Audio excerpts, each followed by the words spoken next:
Sa matag tulo sa singot, sa atong pagpaningkamot sa pag-ugmad sa uma, adunay paglaom nga nagpaabot karong adlaw. Ang maong paglaom nahimong tinuod nga milagro alang sa atong mga mag-uuma.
Recently, bago na i-turnover ang worth 200,000 o 100,000 pesos alang kini sa pundo sa duha ka mga associations.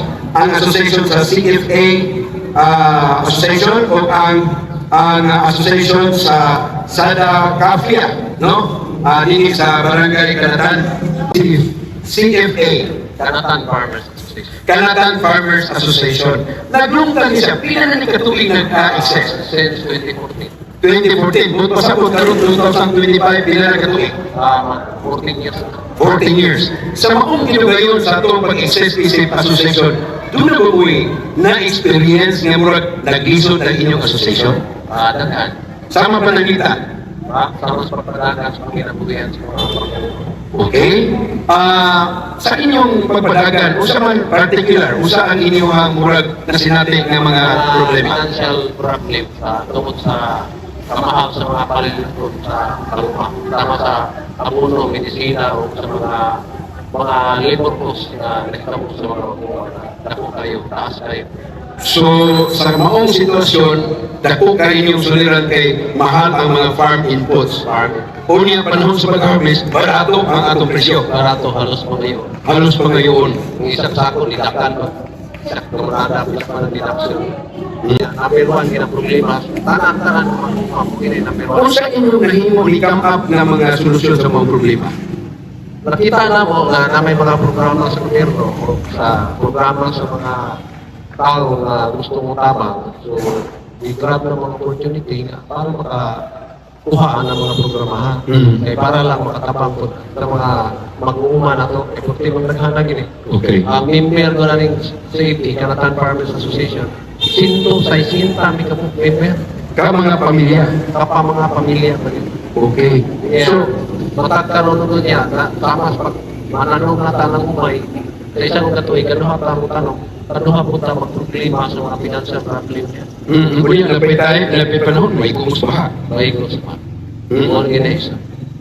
Okay. Now, ikaw, Chairman, na taghaan mo kung tabang, ikan pinansyal, ikan sa RRT, pinagi ni Mayor Jose Turel Pagos, okay, for Mayor Alan Rigor. Pila ganito, in-represent just recently. 200,000. Now, ini 200,000. Kung sa iyong kasulti, ako na balikaman. Dako na kay Rektapan. Kay isa sa required sa ako, obliga. Kay karon sunod cropping or next cropping, ang itabo sa similya sa mga farmer o i-drop out dito sa association. Kaya ang association mo sa safety is a big brother. Siya mubulit sa similya sa mga farmer. Okay. So need na mo nga naibig kabutangan na ng mga similya o mga farming pods. Kaya nga naman, ang association na direct mahatag sa katubang member niya o sa nabilong ang barangay.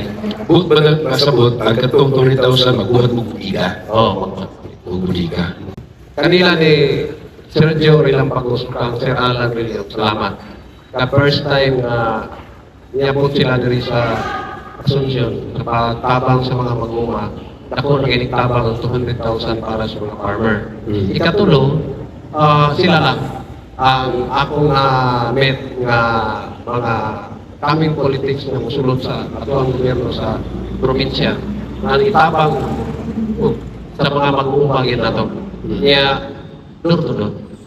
Niya, nakita nga to ang ilahang sa kasinsiridad nga mutabang anang sa mga mag-uumag.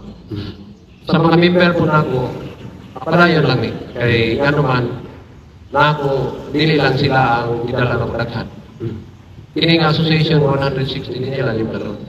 Pero tungod kay na mga programa gikan sa landong na mayon, tapang ginugit sa ila, magikan po sa inyo ang Sergio Recapalo ang Alan Billion, ako na ginagtapang sa association. Hopefully, mga 1 year karon kita ninyo kung sa meta po ano yung ihatag. Para dito mga mapahatag na ito sa tarong mayunagan sa kinabuhian ko.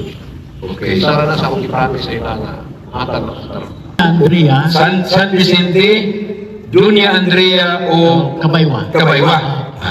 Farmers Irrigators Association. Meaning, kamo magtagiya sa itong patubig. Oo, sa patubig, kami ang nag-manage. Kamo yung nag-manage. Di tagiya. Oo. So karon nakita na mo ang problema sa mga magumang patubig. Nakugid siya nga kawadaan ba sa mga magumang. Bisan ba kanunig ba diri sobra-sobra ang tubig? Maproblema Okay. yung tubig. Nakita na ko ang problema ko sa unang panahon ang niya sufficient kay tubig. Ang problema dito sa taas kay naupaw naman. Ginoo ko murag mapagan ko diri. Dito sa kwan, ang source ko sa tubig, sunlod, kapatakan, o pati sa Sota. Sa Bata area. O padulong na dito sa Pantaron Range, sa Gupitan area. So nangitabo, ang gisaligan sa kwan karon sa niya, ulan ra yun. So meaning kung walay ulan, Wala yun. wala po. Wala mga simana siguro, maginantos sa pwede mga partners. Muminos na po ang volume sa tubig. Sa mga, nagka naman sa akong mga kwan sa una, na mayor man ang akong muyuan sa una. Karoon lang ko nakasinati nga mayor nga murag dali ra kayo ang kwarta sa iyang kwan na pang sa mga mag-uuma. Nakita niyo po na yung lugar doon sa mga mag-uuma. Laban na ito na kinahanglan dito. Kwan karoon, abang. Pila yung na-receive niyo karon?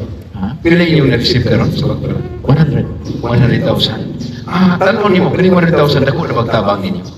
Kana 100,000 doon, di ko na ko kang marag, Juan Edward, ako, kaya pro. Kana building na namo kay nami umaabot nga machineries, dili may tagaan ng walay seed house. Murag dito mahimong garage, garahe. Marag silbi ilang pagay madaot, magod maulan. Maulanan, mainitan. Dapat may garage para safety ang makinarya. Dapat ko siya tabang kay nakita man na to na sa karon ka ang among panggasto igo na sa maintenance. Kay kami pa nagahakba sa mga kanal ba? Ami sustainability nga tag 500 per hectare pero dili sa paigo. Isa katiko kay area. Sa dako sa area. Dako. Ang pinakadako gid ako nga kuan kanang panggasto sa kanal pinakang plano gyud. Kami na lang mo pinansa mga partners pa kay lisod man gud. Ina dito sa traders. Dili na mo ang isa traders mo. Eh, nakita man ko na ako nga labaw na to may mga bata na estudyante. Kada kwan, hinumdum ka, kwan ba ka ng humay, pagkabulan, nakapagkakakwarta. So, sa may tabo sa mga farmers nga kwan na, udagan dito sa traders, manghirap. Yung pagkauman. Pag-abot sa harvest, gilok na lang nila. Kaluwi po, no? Kung may tabo. Ang presyo, wala. Ang presyo po, walay klaro. So, loy kayo. Halos wala may bilhin daw. Wala lagi. Bisa kahago, halos tiway. Oh, Kaluwi. mau na kwan sa mga farmers. Chairman, murag natandog, murag hilakot, minapukos. Timo ni. Okay. Sa dakapya, magtinabay na tatagay.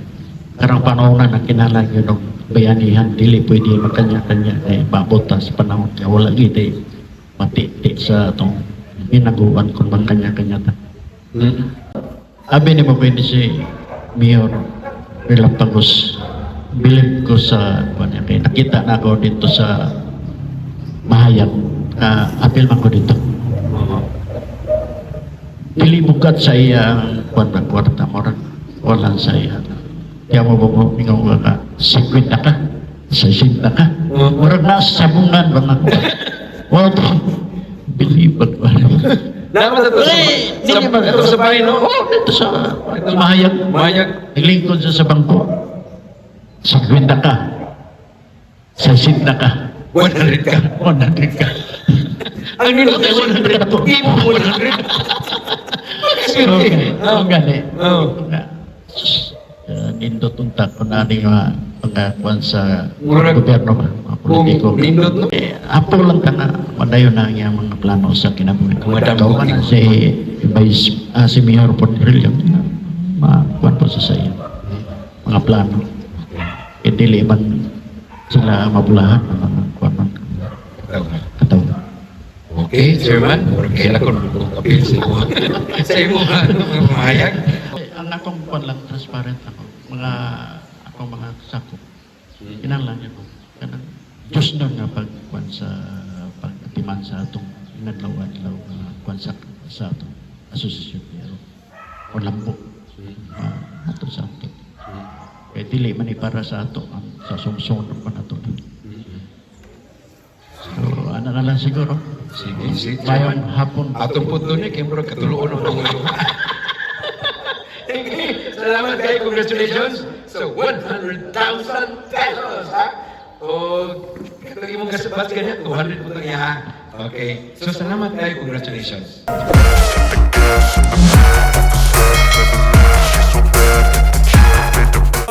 Mirror on the wall. Tell me who gon' rise and fall. I've been running for my flaws. Still I'm standing 10 feet tall. Mirror, don't you lie. I can see it in my eyes.